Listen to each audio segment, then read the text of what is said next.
The next question is from Hamza from India. Allah says in the Quran that He is not unjust in the least degree.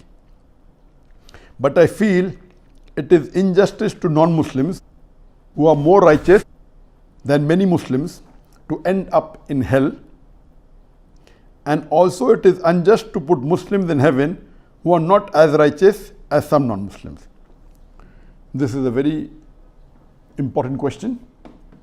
Brother Hamza has asked that Allah subhanahu wa ta'ala is not unjust in the least degree, and it is unjust to put non-Muslims who are more righteous into the hell, and unjust for the Muslims who are not righteous to put in heaven.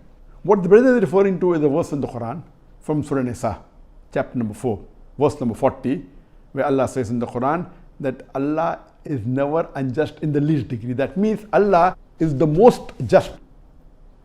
He will not do even a minute fraction of injustice.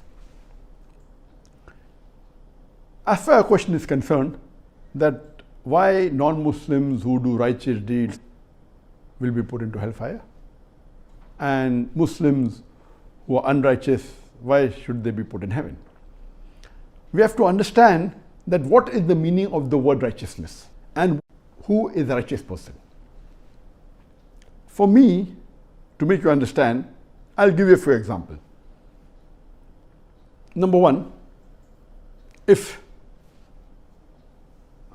there are total $199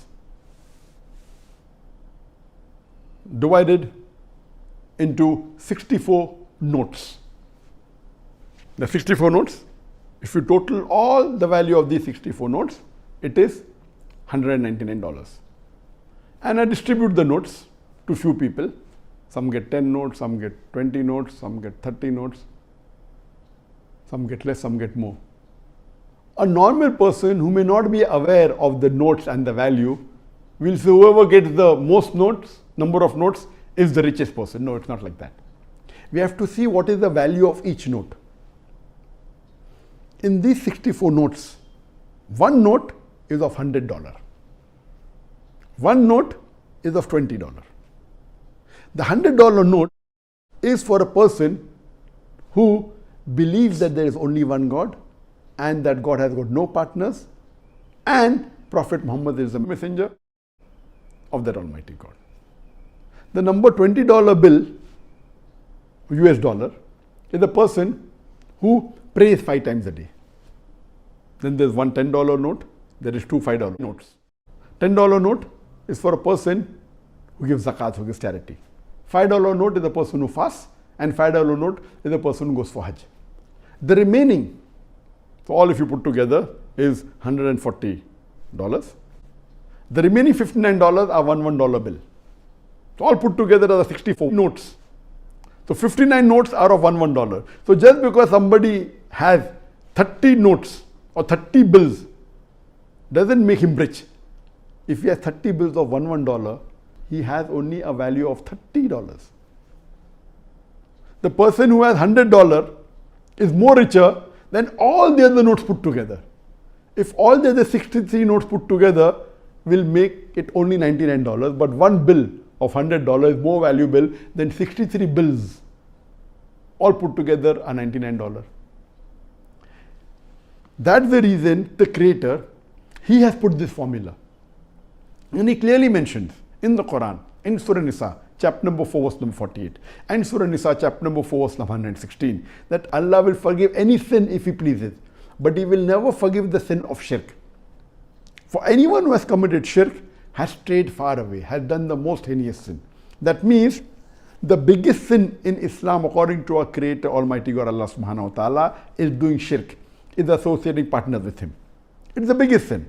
And the best thing a person can do is tawheed, belief in only one God, and belief that there is no one worthy of worship but Almighty God, and Prophet Muhammad is the messenger of Almighty God. So He is the Creator, He sets the rule, we are the people who are undergoing an examination. Let me give one more example. That in certain tests there are certain compulsory questions which you should pass separately. Like I did a medical examination in MBBS. Besides the theory papers, we had viva voce, orals. Every student had to pass separately in viva voce. Separately. He may score 100 out of 100 in theory paper. But in the viva voce, if he fails the examination. I cannot argue. This is the rule set. So the compulsory paper in Islam is Tawheed. You should believe in one God and worship Him alone and no one else. And the first pillar that I bear witness that there is no God but Allah and Prophet Muhammad is the messenger of Allah is compulsory. If you fail in this, you fail in the test.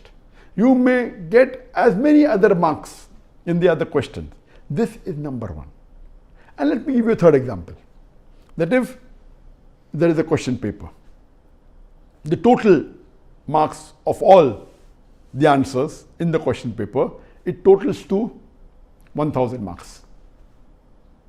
One question is compulsory, most important, which carries 501 marks. And the minimum passing marks, the minimum passing for this paper is 501. If you get anything less than 501 out of 1000, that means you have to get more than 50% marks. You have to get minimum 501. If you get anything less than 501 out of 1000, you fail the examination. That means this one main question, which is compulsory, it is Tawheed. It is the first pillar of Islam, that there is no one worthy of worship except Almighty God, and Prophet Muhammad is the messenger of Almighty God. This is number one, which carries 501 marks. Then number two is Salah, maybe carrying 100 marks. Then would be giving charity zakat, maybe 50 marks. Then fasting in the month of Ramadan, that may be 20 marks. Then going for Hajj, that may be the 10 marks. Another maybe hundreds of more questions, 2 marks, 1 mark, 3 marks, 1 mark. But if you get 0 marks in the major question of Tawheed, of the first pillar of Islam, you fail the examination. So this is a test for the hereafter. Allah says in the Quran in Surah Mulk chapter number 67 verse number 2, Alladhi khalaqal mawta wal hayata. It's Allah who has created death and life to test which of you is good in deeds. So Allah subhanahu wa ta'ala has sent us in this world as a test for the hereafter. And the rules and regulations have been laid down in the Quran, in His last and final revelation. He kept on sending revelations. The moment it got corrupted, He sent a new revelation. He sent a new messenger. The moment it again got corrupted, He sent a new message and a new revelation. There were many revelations sent on the face of the earth. By knowing, we know only 4. Torah, Zabur, Injil and the Quran. And the last and final revelation is the glorious Quran. And the last and final messenger is Prophet Muhammad, peace be upon him. So, you may be thinking, this non-Muslim, he is very honest. Okay, what is the marks for honesty? Okay, maybe 5 marks. Out of 1000 marks, 5 marks. He is very charitable. Okay, maybe 10 marks. He is very kind, 10 marks. But out of 1000 marks, these 5 marks, 10 marks, 5 marks, 10 marks, 2 marks, 1 mark will not make him pass the examination. You may be thinking, okay, he's doing 10 good deeds or 20 good deeds. But if that one person who has the $100 bill, who passes in the viva voce, the compulsory question, the one who gets full marks in Tawheed, he is the person who is sure to pass. The best would be a Muslim who believes in Tawheed, offers Salah, and also gives charity zakat, also fast, does the Hajj, is good to the neighbors, loves people, is honest, who does not bribe, does not have alcohol, does not gamble, who helps others, helps the neighbors, loves his parents, and so on and so. He's the best. Maybe he'll get 90% marks. Maybe he'll get more than 900 out of 1000. There may be other Muslims who may not be honest, but yet believe in Tawheed. But because they believe in Tawheed, they've got the $100 bill. They've passed in the viva voce. They've got 501 marks already in that one compulsory important question. So logically, who would be higher? in the examination. A person who's got 501 marks or a person who's got 5 marks maybe 10 times, 50 marks, 100 marks, 200 marks. So what you have to understand, we have to understand what is righteousness. And Allah says in the Quran in Surah Hujurat chapter number 49 verse number 13, Ya ayyuhan nasu inna khalaqnakum min zakarin wa unsa wa jalnakum shu'uban wa qaba'ila lita'arafu inna akramakum indallahi atqakum innallaha alimun khabir. O humankind, we have created you from a single pair of male and female and have divided you into nations and tribes so that you may recognize each other, not that you may despise each other. And the most honored in the sight of Allah is the person who has taqwa. The criteria for judgment in the sight of Allah subhanahu wa ta'ala, it's not sex, it's not wealth, it's not color, it's not race, it is not gender, it is taqwa, it is righteousness, it is God consciousness, it is piety. So as you rightly said, who is righteous? Imagine our Creator, Almighty God, who has given us this life, who's given us the clothing, the food. Clothing, food, besides the point, how many of us thank Allah for the water He has given us free? How many of us thank Allah for the air if we don't get for a few minutes we will die? How many of us?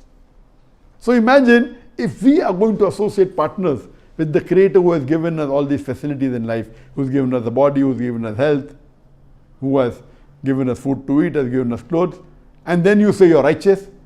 The biggest sin you can do is associate partners with Him.